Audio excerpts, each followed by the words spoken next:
इंसाफ के जो लोग हैं वो इमरान खान के साथ आज भी सीसा मलाई दीवार की तरफ खड़े हैं। पाकिस्तानी कौम इमरान खान के साथ खड़ी है।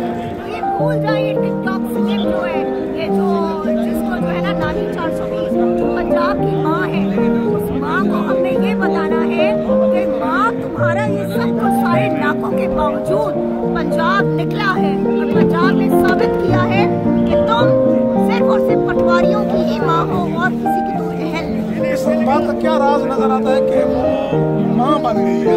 असल में वो माँ इसलिए बन गई है ना क्योंकि टिकटॉकर बनकर उसको कोई खास जो है वो नहीं मिली, क्योंकि कोई खास उसको जिसे कहते हैं ना क्या कहते हैं मजबूर वो नहीं हुई। तो अब उसने कहा पंजाब की माँ एक नया लफ्ज है जो मैं बताऊं और वाकई में आ गई है ना। देखें सारे उसने कितनी तबाही मचा दी है हर तरफ। तो पंजाब की माँ जो है उसको सिर्फ इतना कहना है कि तुम पटवारियों की ही माँ बन जाओ तो बहुत बड़ी बात है, या अपने बच्चों की माँ बन जाओ तो बहुत बड़ी बात है।